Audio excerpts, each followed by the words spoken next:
Chapter 1. The Voyage Begins. The SS Atlantica sliced through the dark Atlantic waters, a triumph of elegance and engineering.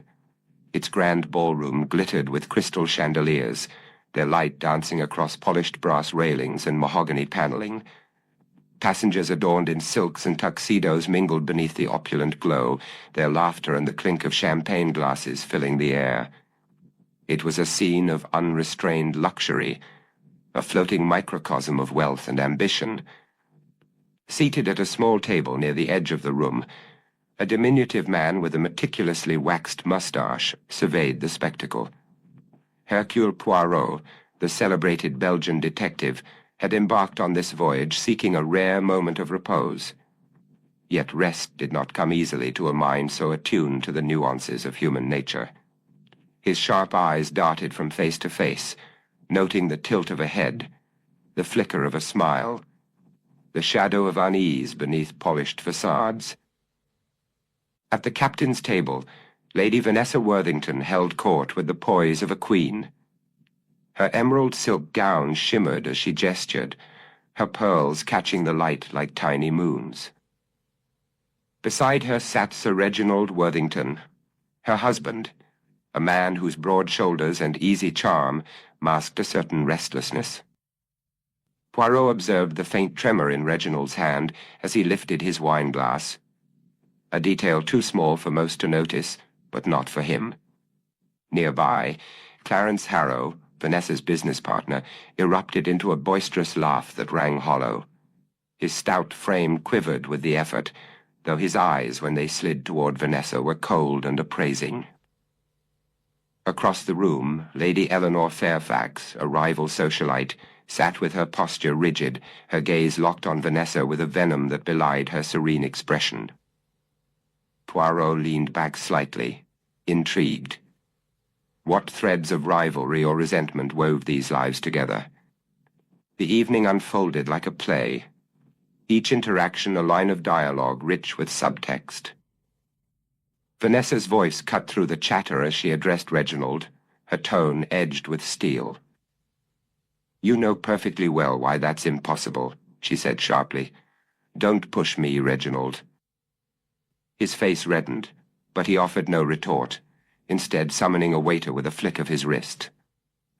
Moments later, Clarence leaned close to Vanessa, his voice a low rumble. "We must discuss the deal," he insisted. "There's still time to adjust the terms." Her reply was frigid. "My mind is made up, Clarence. Accept it." She turned away, leaving him to plaster a grin over his evident irritation. Poirot's attention shifted as Lady Eleanor approached Vanessa, her words laced with saccharine malice. "Vanessa, darling, how delightful to see you," she cooed. "I heard about your little spat with Reginald. Such a pity." Vanessa's smile was a brittle mask. "Eleanor, ever so thoughtful. Your concern is touching." The exchange crackled with unspoken history, a duel of wits laid bare for Poirot's scrutiny. The captain, a florid man with a booming laugh, approached Poirot with a warm greeting. "Monsieur Poirot, a privilege to have you aboard. Are you enjoying the Atlantica?" Poirot inclined his head, his smile courteous yet reserved. "The ship is magnificent, Captain, though I cannot help but sense a certain undercurrent among your guests." The captain's joviality faltered briefly. "Oh, you know these society folk," he said with a dismissive wave. "Always some intrigue brewing." Poirot nodded, unconvinced, his mind already sifting through the evening's impressions. As he savored his coffee, Poirot caught a fleeting moment that piqued his curiosity. A waiter, moving with practiced discretion, slipped a folded note to a passenger at a far table, a man who pocketed it swiftly, his eyes scanning the room. Curious, Poirot mused. What clandestine messages circulate here? Shortly after, Vanessa excused herself, gliding past Poirot's table. A hint of jasmine perfume trailed her, underscored by an odd metallic note that lingered in his senses. He frowned slightly, storing the observation away. The lights dimmed, and a chanteuse took the stage, her voice weaving a melancholy spell over the room. The passengers hushed, captivated, but Poirot's thoughts drifted elsewhere. A young couple exchanged adoring glances. An elderly man nodded off over his brandy, and in the shadows, a lone figure peered over a newspaper, his scrutiny of the room too deliberate to be casual. Was this the rumored stowaway, or another piece in the puzzle? As the night wound down, Poirot retired to his stateroom, the ship's gentle sway a backdrop to his reflections. The SS Atlantica, isolated on the vast ocean, was a perfect crucible for secrets to simmer. Pausing in the corridor, he thought he heard a faint footfall behind him. He turned, but the passage lay empty, its shadows still. "You grow fanciful, Hercule." He chided himself softly. "This is a holiday, nothing more." Yet the prickle of unease persisted, a whisper that all was not as it seemed. In his cabin, Poirot stood at the porthole, gazing at the endless sea. The passengers of the Atlantica carried more than luggage. They bore the weight of hidden motives, poised to unravel in the days ahead. He sensed it, as surely as he felt the ship's pulse beneath his feet. Trouble, it seemed, had followed him aboard. Chapter 2. The Crime. The morning sun bathed the SS Atlantica in a golden glow, its rays dancing across the endless Atlantic. Inside the grand dining room, passengers savored their coffee and murmured polite conversation, oblivious to the tragedy lurking just beyond the polished oak doors. At precisely 8 o'clock, Jenkins, the first-class steward, knocked gently on Lady Vanessa Worthington's stateroom door. She had requested her breakfast tray at this hour, and Lady Vanessa was nothing if not punctual. No answer came. He knocked again, more firmly, but the silence persisted. A flicker of unease stirred in his chest. "Milady," Jenkins ventured, his voice wavering. "Your breakfast, ma'am." Still nothing. With a hesitant breath, he turned the handle. The door swung open, unlocked. Stepping inside, he stopped dead. Lady Vanessa lay sprawled across the bed, her emerald gown tangled about her legs, her face a ghastly white. A silk scarf, the same one she'd worn at dinner, was knotted tightly around her neck. Her wide, unseeing eyes stared upward, frozen in a silent plea. Jenkins staggered back, the tray slipping from his hands and crashing to the floor. "Captain!" he choked out, though no one heard. "Oh, God, Captain!" Within minutes, Captain Hargrove stood framed in the doorway, his weathered face paling as he absorbed the scene. A soldier's discipline held him steady, but his trembling hands betrayed him as he reached for the intercom. "Get me Hercule Poirot," he barked. "Now!" Poirot arrived with his characteristic briskness, his diminutive figure radiating quiet authority. His sharp eyes swept the room, cataloguing every detail: the overturned chair, the shattered vase on the floor, the faint whiff of jasmine clinging to the air. A story of violence lay before him, etched in the disarray. "Mon Dieu," he murmured, approaching the bed. He studied the scarf's cruel grip, the faint bruises blooming beneath it. She resisted, yes, but briefly. The killer was swift and precise. Captain Hargrove shifted uneasily behind him. "Who could have done this, Monsieur Poirot? We're days from shore. A murderer is aboard." Poirot raised a hand for silence, his attention snagging on a slip of paper atop the dresser. He lifted it with care, noting the elegant yet hurried script. "You can't hide forever." The handwriting seemed familiar, perhaps matching Vanessa's own, but he couldn't be sure without comparison. A threat, perhaps, or a message meant for another. Poirot tucked the note into his pocket, resolving to examine it further. His gaze shifted to the porthole, slightly ajar, offering a view of the boundless sea. Curious, he mused. The night was cool. Why leave it open? Dr. Finch, the ship's wiry physician, bustled in to examine the body. After a cursory inspection, he rose, his expression dour. Strangulation, no question. Death occurred between 11 and 1 last night, I'd estimate. Poirot nodded, his thoughts racing. He recalled the faint sound of footsteps near midnight, the shadowy figure he'd glimpsed in the corridor. "And the door, Captain, was it locked when you arrived?" "No," Hargrove replied. "Jenkins found it unlocked." "Most interesting," Poirot said, his eyes narrowing. "Lady Vanessa, I am told, always locked her door at night." Before Hargrove could respond, a cry pierced the air. Sir Reginald Worthington shoved past the steward, his face a mask of anguish. "Vanessa!"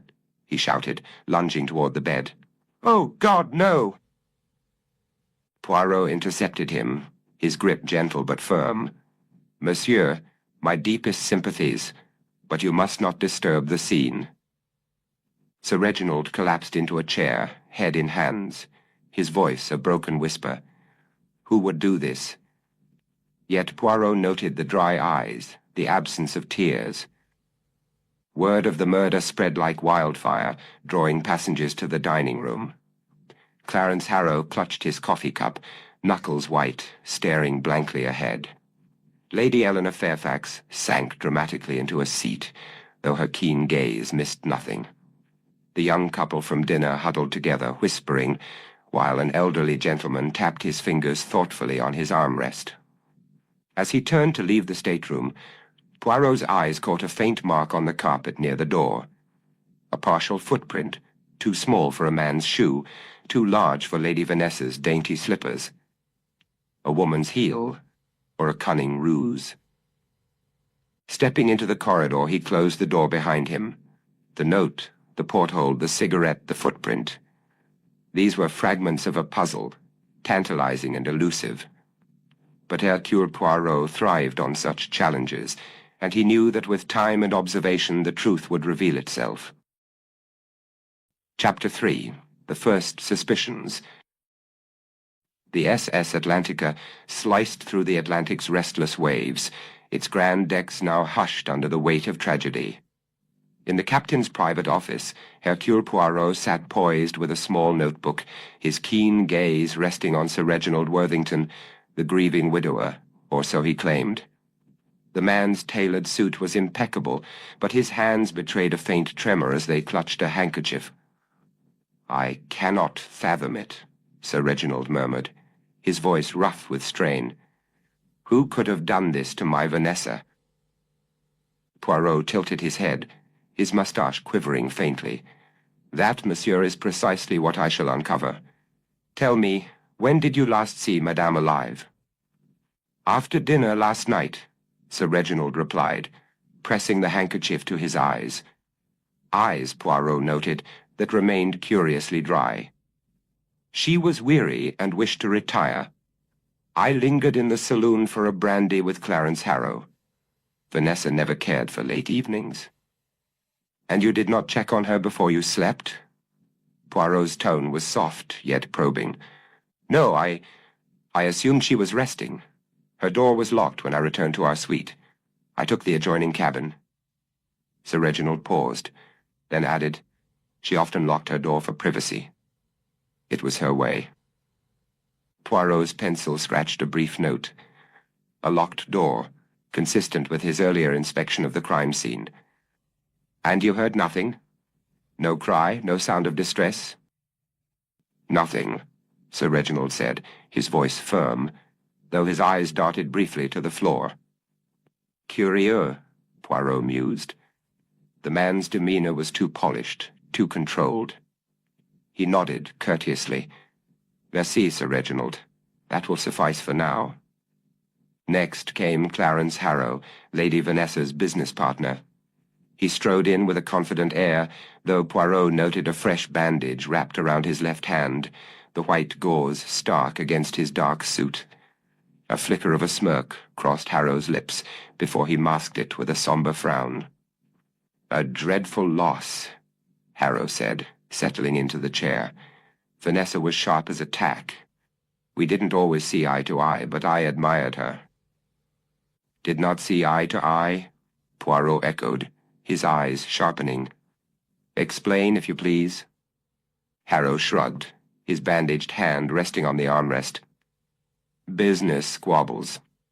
She pushed for risky ventures, new shipping routes, untested markets. I favored stability. We clashed over it yesterday before dinner." "And after dinner?" Poirot asked. "Had a drink with Sir Reginald, then turned in. Around 11, I'd say. Didn't see Vanessa after she left the dining room." Poirot nodded, recalling the faint sound of footsteps he'd heard near midnight. "And you heard nothing unusual?" "Not a sound," Harrow replied, crossing his arms. Yet Poirot caught a fleeting clench in the man's jaw. A telltale sign, perhaps. The third interviewee was Lady Eleanor Fairfax, Vanessa's rival. She entered in a swirl of lavender scent, her silk scarf, eerily similar to the murder weapon, draped gracefully over her shoulders. Poirot's gaze lingered on it as she took her seat. "Monstrous!" she exclaimed, her voice trembling with indignation. "Vanessa and I had our quarrels, but murder, it's beyond comprehension." "Quarrels?" Poirot inquired, leaning forward. "She snatched a contract from me last year, a lucrative one," Lady Eleanor said, her tone bitter. "I won't deny I resented her, but I didn't want her dead." "Your movements last night, madam?" "I played cards in the lounge with Mrs. Pennington until 10:30, then retired, slept soundly until this morning's awful news." Poirot tapped his pencil thoughtfully. "That scarf you wear, it resembles the one found on Lady Vanessa. A striking coincidence, non?" Lady Eleanor's hand flew to her throat, her poise wavering. "It's a common style. I've owned mine for years. Are you implying—" "I imply nothing," Poirot said with a placid smile. "I observe." When she left, Poirot sat in silence, his mind assembling the puzzle's pieces. Sir Reginald's tearless grief and convenient alibi, Harrow's business friction, subtle unease, and bandaged hand, Lady Eleanor's scarf and lingering grudge. Each had motive, each had opportunity. Yet the stateroom's clues, the scrawled note, the signs of struggle, the open porthole, hinted at a broader tapestry.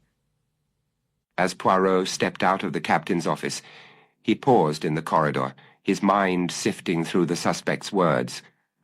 A soft murmur drew his attention to the nearby lounge, where Lady Eleanor Fairfax sat, her composure fraying. She dabbed at her eyes with a delicate handkerchief, then, in a moment of distraction, let it slip to the floor. Clarence Harrow, who had been lingering by the bar, moved swiftly. He bent to retrieve the cloth, but instead of returning it, he tucked it into his pocket with a furtive glance.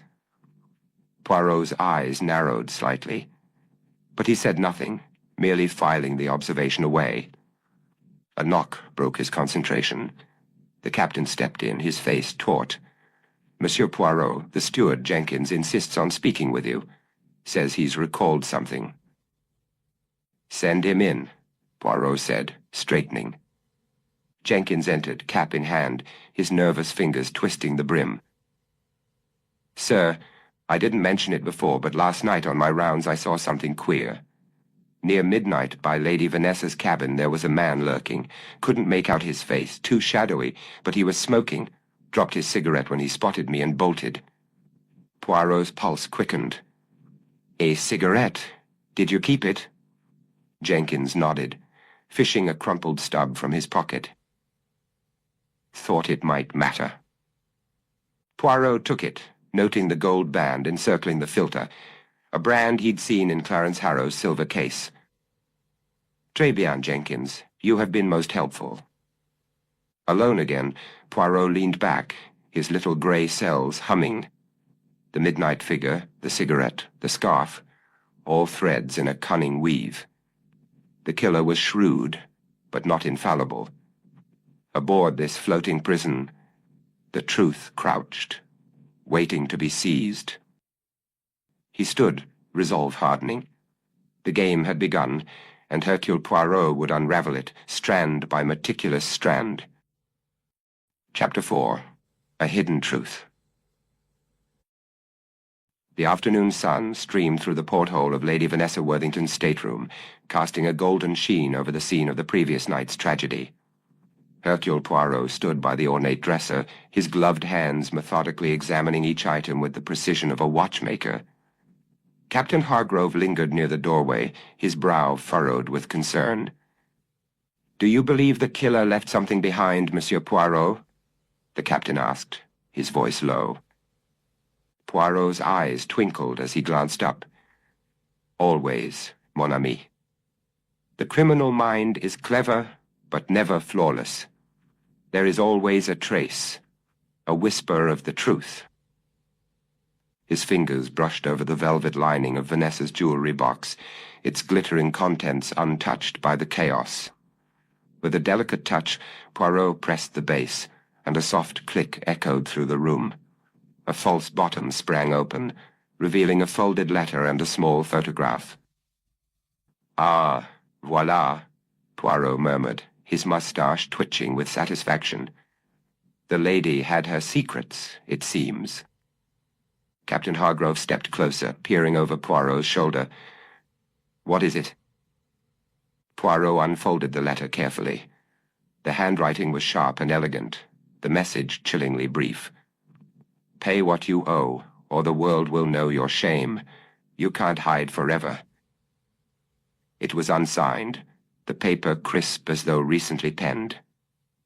Poirot's brow furrowed as he studied the script. It seemed familiar, perhaps matching Vanessa's own hand, though he would need to compare it to confirm. Is this a threat to her or from her, Poirot wondered. The phrasing is ambiguous.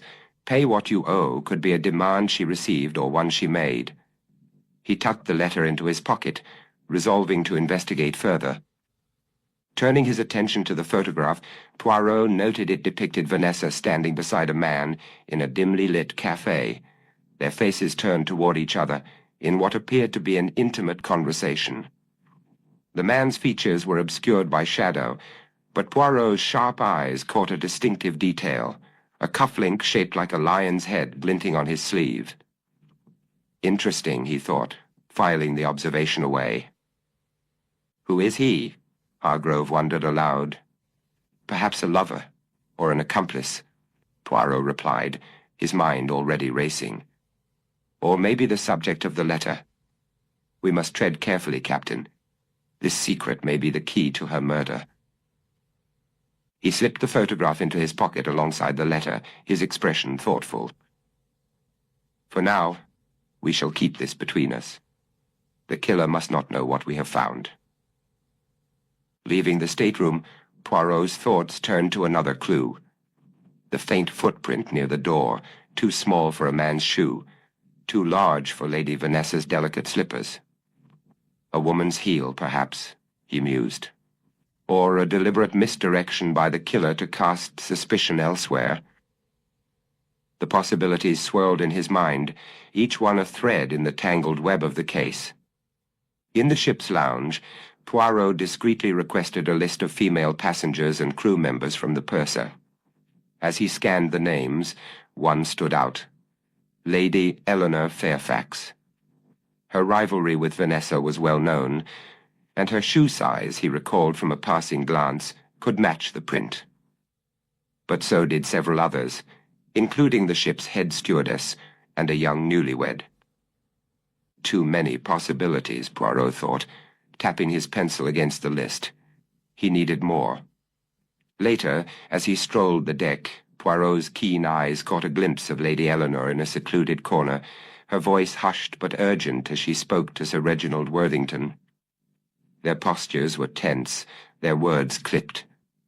"You promised me," Lady Eleanor hissed, her fingers gripping Sir Reginald's sleeve. "Not here. Not now." Sir Reginald's face was a mask of frustration. "I can't control everything, Eleanor. Poirot is sniffing around. He'll find out. Poirot edged closer, feigning interest in the horizon, but their voices dropped to whispers, and he caught only fragments. The money, if he knows. Then, with a sharp glance around, they parted, each disappearing down separate corridors. The plot thickens, Poirot mused, stroking his moustache. What binds these two? A shared secret, or something more sinister? Returning to his cabin, Poirot poured himself a tisane, the steam curling lazily in the air as he settled into an armchair. His little grey cells hummed with activity, piecing together the day's discoveries, the ambiguous letter, the photograph with its distinctive cufflink, the footprint, and now this clandestine meeting between Sir Reginald and Lady Eleanor. He sipped his tea, his eyes narrowing. Lady Vanessa was not the saintly heiress she appeared to be, he murmured to himself. She had enemies, yes, but also secrets that others wished to keep buried. The question is, which secret cost her her life? The letter suggested a motive rooted in shame or scandal, but its authorship remained unclear. The photograph hinted at a personal betrayal, perhaps an affair that threatened reputations or fortunes. And the footprint, could it belong to Lady Eleanor? Or was it a clever ruse to cast suspicion elsewhere? Poirot set down his cup, his resolve hardening. No matter, he said softly. Hercule Poirot shall uncover the truth, thread by meticulous thread. As the ship sailed onward into the gathering dusk, the mystery deepened, its shadows lengthening like the waves trailing behind. The killer was close, perhaps closer than anyone realized, and Poirot knew that time was of the essence. Chapter 5. A Whisper in the Dark. The SS Atlantica's grand lounge shimmered with decadence, its velvet drapes framing the vast dark windows that reflected the restless Atlantic beyond. Chandeliers cast a golden glow over the passengers, yet the air was thick with unease. The murder of Lady Vanessa Worthington had woven a thread of suspicion through the ship, and every glance seemed to carry a question or an accusation. Hercule Poirot sat in a plush armchair near the crackling fireplace, his slight figure dwarfed by the luxurious surroundings. He cradled a steaming tisane, his keen eyes darting over the room. A young newlywed couple whispered anxiously on a settee, their hands entwined. Mr. Pennington, an elderly passenger with a drooping monocle, nodded off in a corner. And near the bar, Miss Clara, the head stewardess, glided between tables, her movements precise but her expression taut. Poirot's gaze lingered on her. She had been on duty the night Lady Vanessa died, and he recalled a detail from the crime scene, a footprint in the stateroom that matched her shoe size. Intriguing, he thought, but not yet conclusive. As if drawn by his stare, Miss Clara approached. "Monsieur Poirot, is there anything I can do for you?" Her voice was steady, but her fingers betrayed her, twisting together nervously. Poirot offered a disarming smile. "You are most attentive, Mademoiselle Clara. Tell me, on the night of the tragedy, did you observe anything unusual? A sound, perhaps, or a shadow out of place?" Her lips pressed into a thin line. "I was busy with the linen, sir, but—" She hesitated, then leaned in, her voice dropping to a hush. "Around midnight I heard a door slam near the first-class suites, and then a faint cry, maybe. It was so fleeting I wasn't sure it was real." Poirot's eyes sparkled with interest. "A cry, you say? From which direction?" "Toward Lady Vanessa's cabin, I think." She fidgeted with her apron. "But the ship creaks and groans all night. It could have been nothing." "Merci, mademoiselle," Poirot said warmly. "Even the smallest whisper can speak volumes." As she hurried away, he filed her words away. A slammed door, a cry, details that matched the timeline of the murder. But who had been in that corridor? That evening Poirot summoned Mr. Clarence Harrow to the ship's library, a sanctuary of dark wood and leather-bound volumes. Harrow strode in, his confidence tinged with irritation, and sank into a chair across from Poirot. Poirot noted the bandage on Harrow's left hand, the same one he had observed during their earlier encounter, when Harrow had clutched it after a minor altercation. "I hope this is brief, Monsieur Poirot," Harrow said, crossing his arms. "I've matters to attend to." Poirot's smile was serene, but his tone carried an edge. "Even amidst murder, business calls. You are a man of focus, Monsieur Harrow." Harrow shifted uncomfortably, his bandaged hand resting on the armrest. "Vanessa's death is unfortunate, but I can't stop living." "Of course." Poirot steepled his fingers. "Tell me about your argument with Lady Vanessa the night before she died. A disagreement, I hear, over a risky investment." Harrow's eyes widened briefly before narrowing. "It was trivial. She wanted to fund a venture I thought foolish. We exchanged words, nothing more." "Trivial?" Poirot's voice sharpened.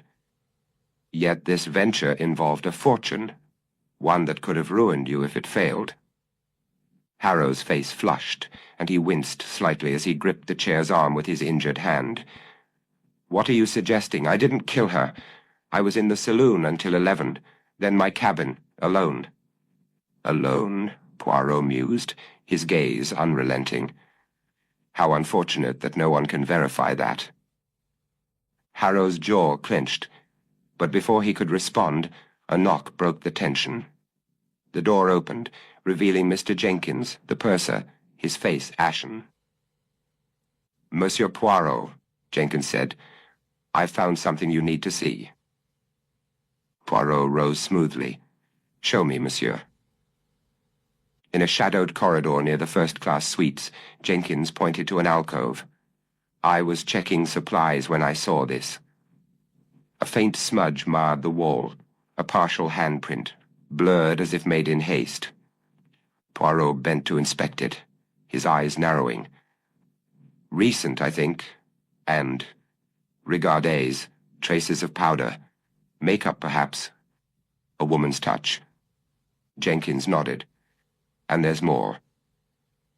He produced a small handkerchief, its delicate embroidery marred by a dark stain. Blood, Poirot suspected. The initials E.F. gleamed in gold thread. "Lady Eleanor Fairfax," Poirot murmured, taking the cloth. His mind flashed to the scene earlier that day in the lounge, when Harrow had pocketed the handkerchief after Lady Eleanor dropped it during a casual exchange. Curious indeed. Jenkins swallowed. "I thought you'd want to know, sir." "You were right," Poirot said. "This may be a key to our mystery." As Jenkins left, Poirot pocketed the handkerchief, his thoughts racing. A handprint, a bloodied cloth, evidence suggesting Lady Eleanor's presence near the crime scene. But was she the killer, or a pawn in a larger game? And how did her handkerchief come to bear blood? Harrow's blood, perhaps. Back in his cabin, Poirot paced before the porthole, the ocean stretching endlessly outside. Miss Clara's testimony, Harrow's weak alibi and bandaged hand, and now Lady Eleanor's handkerchief swirled in his thoughts. The pieces were scattered, refusing to align. He paused, staring into the night. "The murderer is cunning," he said softly, "but not flawless. There is always a trace, a misstep." A sudden idea flared. The photograph from Vanessa's jewelry box, the man in the cafe with the lion's head cufflink, could he be aboard, disguised among them? Or was he a spectre from her past, irrelevant to the present? "No," Poirot declared, turning from the window. "The truth is here, on this ship, and I, Hercule Poirot, will uncover it." With that resolve, he extinguished the lamp, the darkness cloaking him as the whispers of the mystery lingered in the air. Chapter 6. The Stowaway's Secret. The SS Atlantica's lower decks were a stark contrast to the opulence above. In the cargo hold, the air was thick with the tang of oil and sea salt, and the ship's metal walls groaned faintly with the ocean's rhythm. Hercule Poirot descended the narrow staircase, his polished shoes clicking sharply, accompanied by Captain Hargrove and two burly crewmen. A kitchen hand's hushed tip had led them here, to the shadowed corners, where a stowaway reportedly hid. A sudden rustle broke the stillness as they approached a cluster of crates. Poirot raised a hand, signaling silence. At his nod, the crewmen pulled a figure from the gloom, a young man, clothes rumpled, face smudged with dirt, eyes darting nervously. "Monsieur," Poirot said calmly, his voice a soothing balm, "there is no need for fear. I am Hercule Poirot, and I seek only the truth. Your name?" The young man swallowed hard. "Thomas, sir. Thomas Wilkins." "And what brings you aboard this ship uninvited, Monsieur Wilkins?" "I was desperate," Thomas stammered. "Lost my job in London, had nowhere to go. I thought I'd sneak to America, start over." Poirot studied him closely. The boy's hands trembled, but his gaze was steady, a blend of dread and determination. "And do you know of Lady Vanessa Worthington's fate?" Thomas paled. "The murder? I heard the crew talking, but I swear I'm innocent." "Naturally," Poirot replied, his tone firm yet gentle. "But perhaps you witnessed something that night. Something useful to my investigation?" After a pause, Thomas nodded slowly. "I was on the promenade deck near midnight, trying to think. I saw someone, a hooded figure in a dark coat, rushing from the first-class cabins. They dropped something small, maybe a case, as they passed under a light." Poirot's eyes sharpened. "Did you retrieve it?" "No, sir. I was too scared, but I can show you where." "Very well. Lead on, Monsieur Wilkins." Guided by Thomas, they climbed to the starboard deck. After a brief search near the lifeboats, Poirot spotted a metallic gleam beneath a folded canvas. He lifted a silver cigarette case, its surface etched with the initials CH, and beneath them a finer script, "To my beloved A from V." Poirot's brow creased slightly. CH, Clarence Harrow, no doubt. But A? Who is this A? He filed the question away, focusing on the clue at hand. "Clarence Harrow," Captain Hargrove said, frowning. "Oui," Poirot agreed, turning the case in his gloved hands. "Monsieur Harrow insists he was in his cabin after 11. Yet this places him near the crime scene at midnight." "But how did it get here?" Hargrove asked. "An accident, perhaps," Poirot mused, "or a deliberate plant to mislead." Thomas shifted uneasily. "I don't know, sir. I just saw it fall." Poirot's thoughts circled back. "Monsieur Wilkins, did you ever overhear Lady Vanessa speaking to someone, perhaps using a particular name or endearment?" Thomas pondered, then nodded. "Once, in the corridor, I heard her whisper to someone, calling them my dear Amour. I figured it was a pet name. Amour. A for Amour, Poirot thought. A lover's pet name, perhaps?" He kept this silent, merely inclining his head. "Merci, Monsieur Wilkins. You have been most helpful. Return to your quarters, but remain on the ship." Thomas nodded, relief flickering in his eyes, and slipped away. As Poirot and Hargrove returned to the upper decks, Poirot's mind raced. "We must tread carefully," Poirot told Hargrove. "If Harrow is guilty, he will be wary. If not, he may be a target." "I'll have him watched quietly," Hargrove replied. "Bon," Poirot said, "and I shall ponder this curious piece of the puzzle." They parted, leaving Poirot with his thoughts. The cigarette case, with its dual markings, hinted at hidden layers. The killer was close, and the web of deception was starting to unravel. Chapter 7. The Hidden Compartment. The SS Atlantica's library was a sanctuary of quiet sophistication, its walls lined with leather-bound volumes, and its air thick with the scent of polished wood and aged paper. Hercule Poirot, ever the seeker of truth, had chosen this secluded space for his next inquiry. The ship's opulence masked many secrets, and he was determined to uncover them one by one. Poirot moved methodically through the room, his sharp eyes scanning every surface. He paused before an antique writing desk, its intricate carvings gleaming under the soft light of a nearby lamp. A fine piece, he thought, but perhaps more than it seems. With a delicate touch, he ran his fingers along the desk's edges, feeling for hidden seams or irregularities. His persistence was rewarded when his thumb brushed against a small, nearly imperceptible catch beneath the drawer. A faint click echoed through the stillness, and a concealed compartment sprang open, revealing a bundle of letters tied with a faded ribbon. Poirot's heart quickened. "Ah, mon ami," he mused, "what have we here?"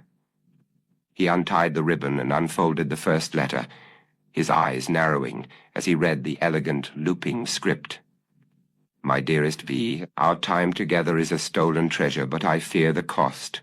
If our secret is discovered, it will ruin us both, yet I cannot bear to let you go. Meet me in the usual place, and we shall decide our fate. Yours always, A." Poirot's moustache twitched with intrigue. A clandestine affair, he thought, and one fraught with danger. He flipped through the remaining letters, each more fervent than the last, though none bore a full name, only the initial A. But who is this A? Poirot wondered, his mind sifting through the ship's passenger list. Could it be Amelia Pennington, the reserved widow with a sharp tongue, or Arthur Worthington, Sir Reginald's distant cousin, who had been conspicuously quiet? Or perhaps someone less obvious, lurking in the shadows of suspicion? As he pondered, a faint noise broke the silence, a soft creak like the shifting of weight on the wooden floor. Poirot's senses sharpened. He slipped the letters into his pocket and turned slowly, his gaze sweeping the room. The library appeared empty, its shadows undisturbed, but Poirot knew better. "Is someone there?" he called, his voice steady but laced with warning. Silence answered him, yet the air seemed to hum with tension. Poirot stepped toward the door, his polished shoes tapping a deliberate rhythm. As he reached the threshold, he caught a fleeting glimpse of movement, a shadowy figure disappearing around the corner of the corridor. His pulse quickened. The killer watches, he realized, and grows bolder. Poirot hurried after the figure, but the corridor stretched empty before him, its polished floors gleaming under the dim lights.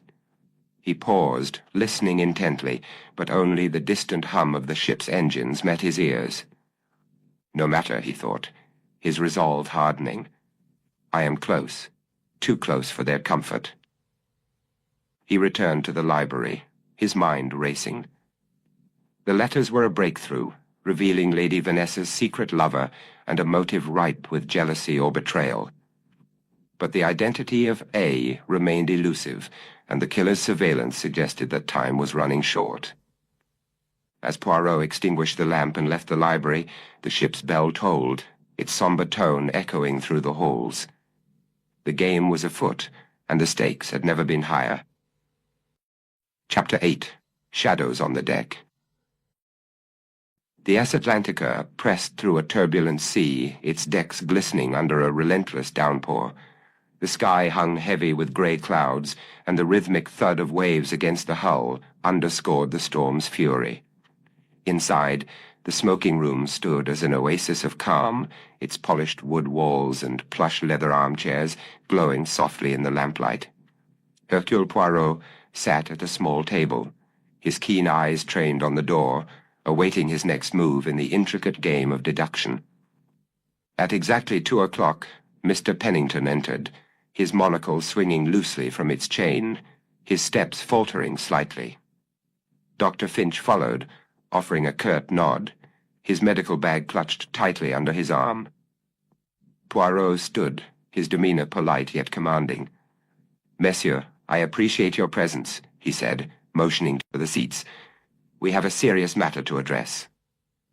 Pennington eased into a chair with a weary grunt. "Anything to assist, Monsieur Poirot? This affair has cast a shadow over us all."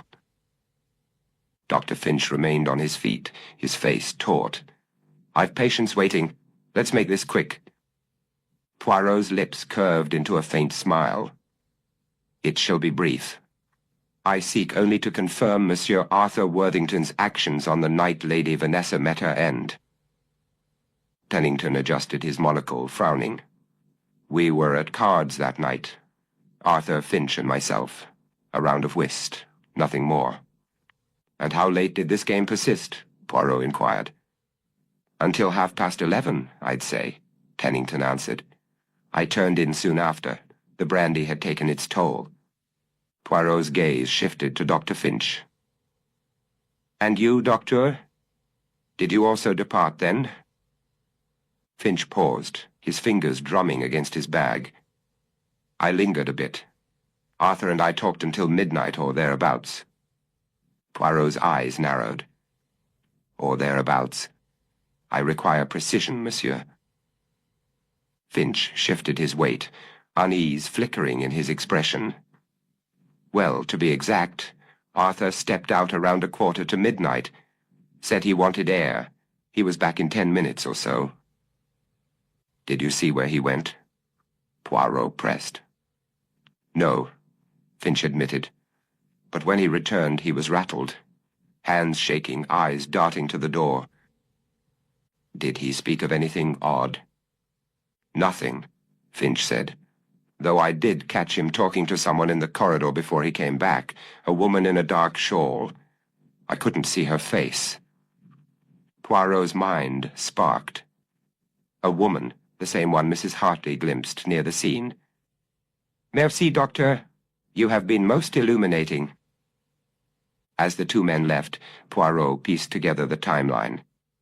Arthur's absence from the smoking room coincided with the murder's window, and this mysterious woman added a fresh thread to the tapestry of intrigue. Next, Poirot returned to Vanessa's cabin, now locked under the captain's directive. The air still carried traces of jasmine, and was that lavender? He moved to the wardrobe, his gloved hands deftly searching her coats. Tucked in a hidden pocket, he discovered a torn slip of paper bearing the initials E.F. in hurried script. E.F., he pondered. Could it be Lady Eleanor Fairfax? Lady Eleanor Fairfax, a poised widow with a fondness for lavender perfume, had kept a low profile since the voyage began. Poirot recalled her subtle tension whenever Vanessa's name arose, a clue worth pursuing.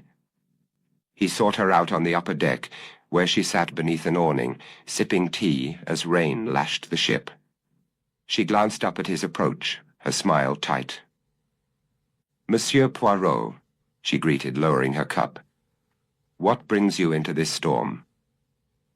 "A pressing question, madame," he replied, settling across from her. "Where were you when Lady Vanessa died?" Her grip on the cup tightened. "In my cabin, reading. I retired early, as is my habit." Poirot's voice grew firm. "Yet a witness saw a woman like you near the first-class cabins at midnight, and this—" He slid the paper with E.F. into view. Lady Eleanor Fairfax's poise wavered. "That's mine, yes, but it's not what you assume. Vanessa and I were friends. She asked me to meet her that night, something private." "About what?" Poirot urged. "She feared her husband was unfaithful," Eleanor whispered. "She wanted my counsel. But when I reached her cabin, the door was open, and I heard voices, angry ones. I didn't go in." "Whose voices?" Poirot leaned in. "I couldn't tell. A man and a woman arguing over money, I think. I left, afraid of being seen." Poirot studied her, the tremor in her hands, the tear in her shawl, a match for fabric found near Vanessa's body. "You saw no one else?" "No," she insisted. I dropped that note as I fled. It was a reminder of our meeting." Poirot nodded, though skepticism lingered. Her tale held water, but the torn shawl hinted at a closer encounter with the crime. Before he could dig deeper, a crewman rushed onto the deck, breathless. "Monsieur Poirot, the captain needs you. The ship's logbook's been stolen from his office." Poirot straightened. "Stolen? When?" "Found out this morning," the crewman said. "Captain Hargrove's furious. Thinks the killer's hiding something." "Merci, madame," Poirot said to Eleanor, rising. "We will continue this later." Following the crewman below, Poirot's thoughts churned. The logbook tracked passenger movements, a key to pinpointing who neared Vanessa's cabin that night. Its theft screamed desperation, a sign the murderer feared discovery. Who had the chance to take it? What truths did it conceal? The storm outside roared louder, echoing the chaos in Poirot's mind. The clues were scattered, but he vowed to assemble them before the ship docked, or the killer struck again. Chapter 9. The Forged Alibi. The SS Atlantica rocked gently on the waves as it neared the end of its voyage, but within Hercule Poirot's cramped cabin a storm of deduction brewed. His desk was a battlefield of evidence. The blackmail letter, the torn photograph, the blood-stained handkerchief, and pages of scribbled notes from his interrogations. Poirot's sharp eyes darted between them, his mind wrestling with the puzzle's elusive pieces. A sudden knock broke his focus. Jenkins, the steward, stood in the doorway, his face ashen. "Monsieur Poirot, I've just remembered something about the logbook theft." Poirot leaned forward, his interest piqued. "Proceed, Monsieur Jenkins. Omit nothing." Jenkins fidgeted with his cap. "Last night, while I was tidying the captain's office, I saw someone slip out just before the logbook disappeared. They wore a dark cloak, but I glimpsed a gold cufflink, a lion's head design." Poirot's breath caught. A lion's head. He recalled the photograph from Vanessa's stateroom, showing a man with the same distinctive cufflink, and he had noticed it glinting on Clarence Harrow's sleeve at dinner 2 nights prior. "Merci, Jenkins, you have given me a thread to pull." With this new lead, Poirot approached Captain Hargrove for permission to search the suspect's cabins. The captain, his brow creased with strain, nodded. "We dock in 2 days, Poirot. If the killer slips away, we're finished." "Rest assured, Captain," Poirot said with quiet confidence. "Hercule Poirot does not permit the guilty to vanish." In Clarence Harrow's cabin, Poirot worked methodically, his gloved hands probing every corner. Beneath a pile of ledgers detailing shipping investments, he uncovered a torn page, its edges jagged, its text incriminating. It was a fragment of the ship's logbook. The entries listed passenger movements on the night of Lady Vanessa's murder. Clarence Harrow had left his cabin at 11:45 p.m. and returned at 12:15 a.m., the exact window of the crime. Sir Reginald Worthington's name appeared too, absent from his suite between 11:30 p.m. and 1 a.m. Poirot frowned. 2 suspects, both unaccounted for. Yet something nagged at him. The handwriting on the torn page was stiff, lacking the effortless sweep of the official logbook's script. He pocketed the page and headed to the lounge, where Clarence Harrow sat, swirling a brandy with a tense grip. Poirot approached, his demeanor calm but piercing. "Monsieur Harrow," he said, "I have discovered something curious in your cabin." Harrow's glass paused mid-air. "You've no right to—" "The captain authorized it," Poirot cut in.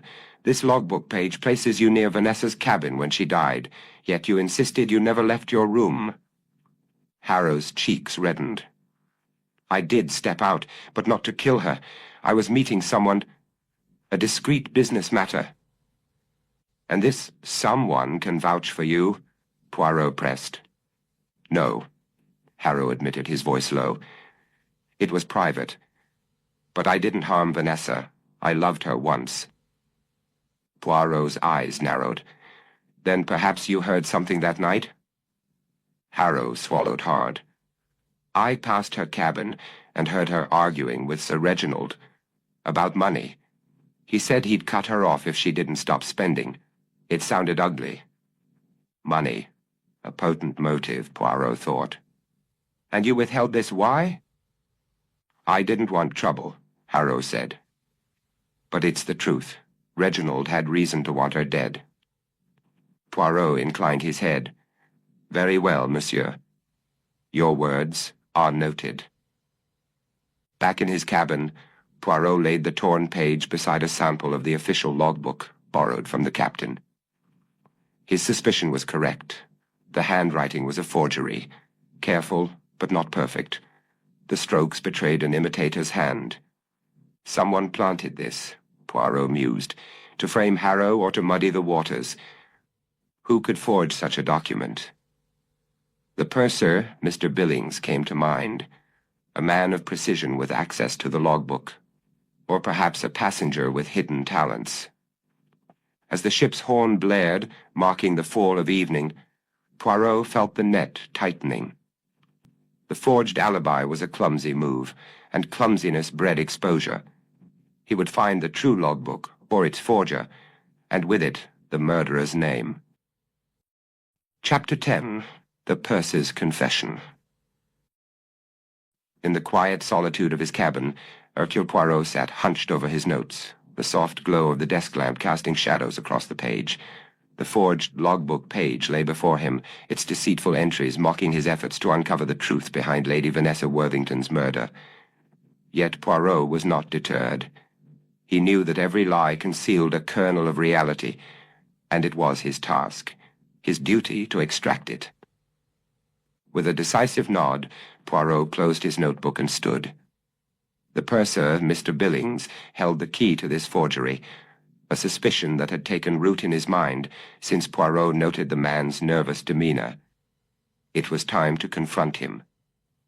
Slipping on his coat, Poirot stepped into the corridor, the ship's gentle sway beneath his feet a constant reminder of their isolation on the vast ocean. As he made his way to the purser's office, Poirot passed Lady Eleanor Fairfax, who was engaged in a heated discussion with a fellow passenger near the lounge. Her sharp words cut through the air, and her flushed cheeks betrayed a woman under strain. Poirot filed the observation away, his little grey cells humming with possibilities, and continued on his path. Upon reaching the purser's office, Poirot knocked firmly. The door creaked open, and Mr. Billings appeared, his face paling at the sight of the diminutive detective. "Monsieur Poirot, what can I do for you?" he asked, his voice trembling like a leaf caught in a storm. Poirot stepped inside, closing the door with a soft click.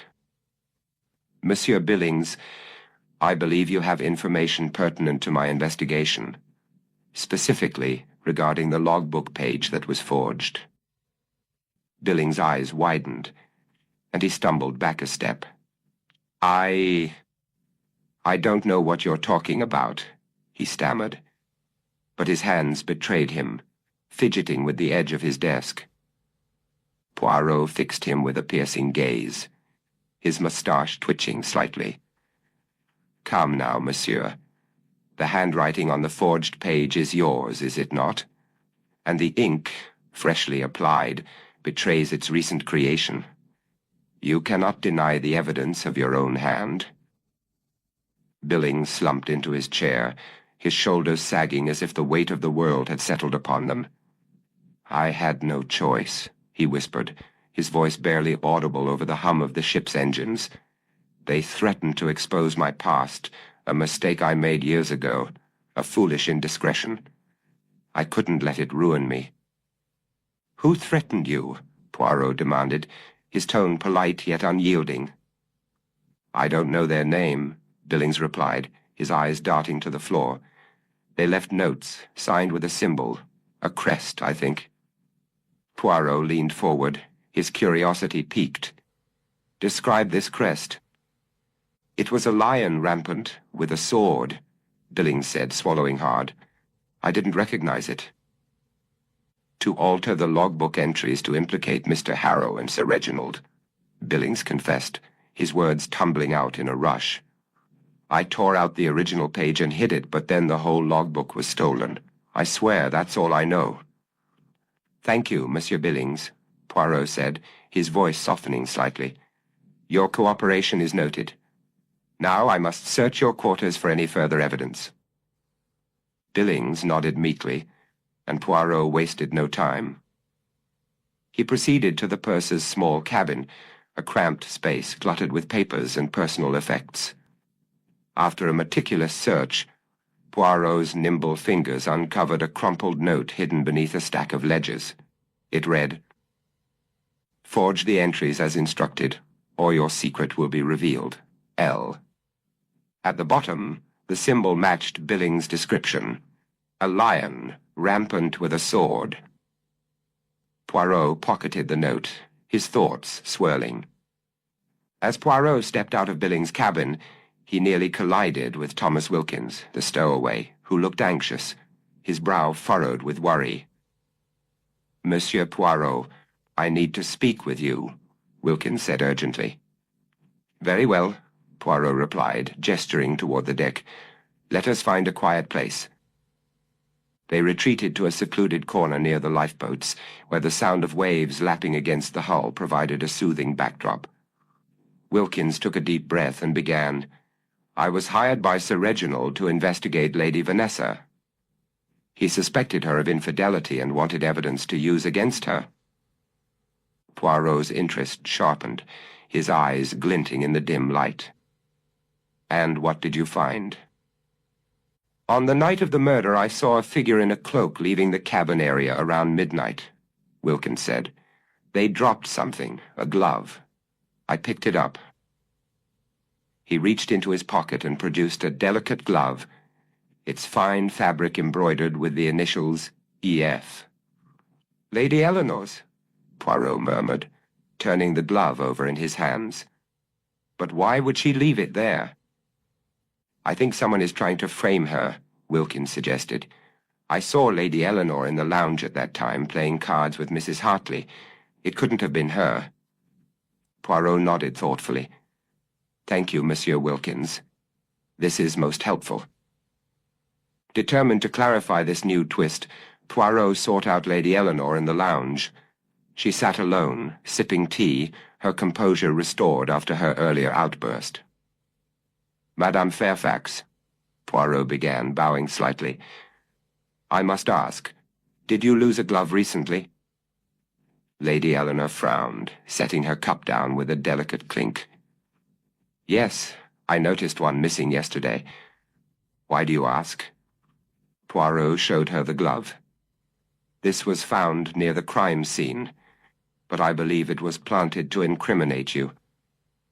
Her eyes widened, and she pressed a hand to her chest. "Someone stole my glove to frame me? But who?" "That is what I intend to find out," Poirot said, his tone reassuring yet firm. "Tell me, do you recognize this crest?" He produced the blackmail note and pointed to the symbol. Lady Eleanor's face paled. "That's the Worthington family crest. Sir Reginald wears it on his ring." Poirot's suspicions crystallized, the pieces of the puzzle snapping into place. "Merci, madame. You have been most cooperative." As he left the lounge, Poirot's mind whirred with activity. The killer was a master of manipulation, coercing Billings to forge the logbook, planting Lady Eleanor's glove to mislead, and now using Sir Reginald's crest as a signature. But why implicate Sir Reginald? Was it a clever ruse to deflect suspicion, or was Sir Reginald himself the architect of this deadly scheme? Poirot knew he was close to the truth. The threads of the mystery were coming together, weaving a tapestry that would soon reveal the murderer's identity. Yet one final piece eluded him, a shard of evidence to confirm his growing certainty. With renewed determination, Poirot set off to confront Sir Reginald, the man whose crest had appeared in the blackmail note. The game was nearly over, and Hercule Poirot was ready to make his move. Chapter 11. The Unveiling. The grand lounge of the SS Atlantica glowed with an uneasy splendor. Crystal chandeliers twinkled above, casting light across velvet-draped walls, while beyond the tall windows, the Atlantic churned under a slate-gray sky, reflecting the tension within. Hercule Poirot stood at the center of the room, his small stature belied by an air of quiet command. Around him, the suspects sat in a semicircle of plush armchairs, their faces a gallery of emotions: apprehension, curiosity, defiance. Captain Hargrove stood near the entrance, arms crossed, his stern eyes fixed on the group. Sir Reginald Worthington, Lady Eleanor Fairfax, Clarence Harrow, Mr. Billings, Thomas Wilkins, and a few other passengers filled the seats, their body language revealing their states of mind. Sir Reginald's stiff posture, Lady Eleanor's restless hands, Harrow's feigned nonchalance. Poirot smoothed his impeccable moustache and began, his voice steady and precise. Mes amis, we are here to unveil a murderer. The death of Lady Vanessa Worthington was no random act. It was a crime of intent, and the culprit is among us. Murmurs rippled through the room, quickly hushed as Poirot raised a hand. To uncover the truth, we must examine the clues, for they betray the killer's hand. He paced deliberately, his polished shoes clicking on the parquet floor. First, the letter found in Lady Vanessa's stateroom. Pay what you owe, or the world will know your shame. You can't hide forever. At first, it appeared as a threat against her. But no. It was her own draft, written in her hand, intended for Monsieur Harrow. She sought to warn him, expose their affair or pay her price. Poirot's keen eyes swept the room, lingering on Sir Reginald, whose jaw tightened. Next, the photograph of Lady Vanessa with a man in a Paris café. The man's face was hidden, but a lion's head cufflink shone on his sleeve, a match to Monsieur Harrow's own.